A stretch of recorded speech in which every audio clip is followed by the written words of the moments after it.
Haleluya. Andikhaleli imfundo engizayishiya ezabalili ifala kwasigenu, kodwa ndikhalela imfundo engizayishiya ezabalili ifala kaThixo.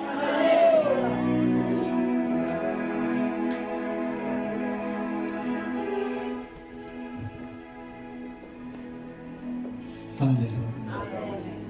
Haleluya. Eyinkokheli lithizwe kaThixo banayola bangamaswempu ngomoya.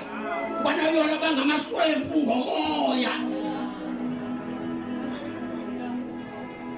Ngoba xa uliswempu usoloko wawunikwa nenye uphinde uhalele enye wawunikwa njalo uThixo, ngoba enekusifumana kuye Thixo ngase kuphinde kube khona into ezawuqhubeka nomsebenzi wakho, ezakwenza umsebenzi wakho mawuhamba. Akumandanga abantu abamisa abantu.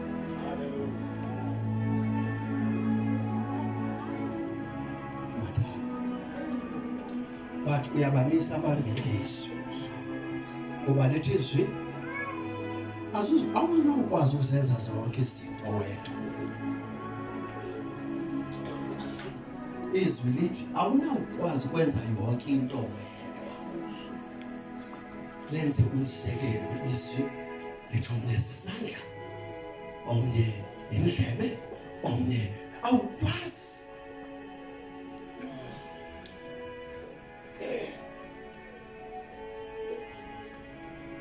Umfowethu efundisa izinja kuzingela wavuka umvundla.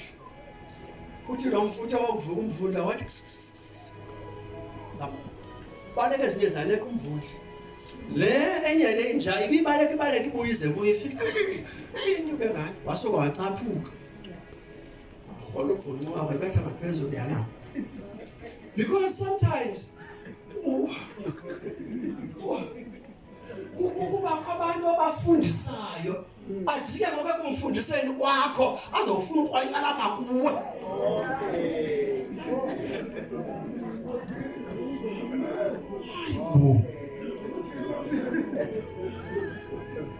Babantu naba bayetheni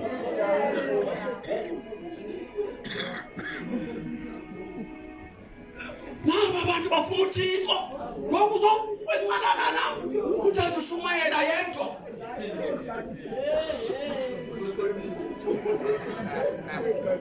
Tata kasike ichina imambana basina mithi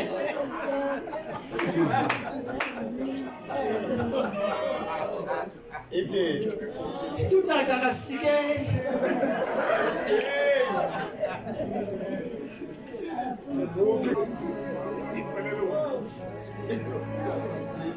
Haleluya. Ayisaluhleka.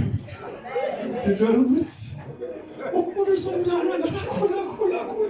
Amangane bonke ngafana ujonga phambili mana jonga ngapha famqola. La ndawo umfazi wakhupha isagweba ileje uyifunde emvundleni yona izakuyo wakhupha isagweba bezawukhiphisela ngaso umvundla wabetha inja le yafa.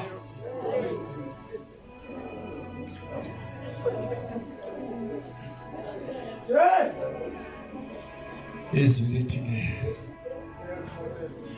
uTimothy yedwa umuntu ekwazi ukumelana naye kakuhle apha esidabeni esikudile. Bakhona abanye bangabazalwane kodwa ndikwazi ukumelana nabo ngendlela endikwazi ukumelana ngayo noTimothy. Haleluya. Sizohlabelela ke emakhonzi bakaThixo ingoma enkulu baze behle.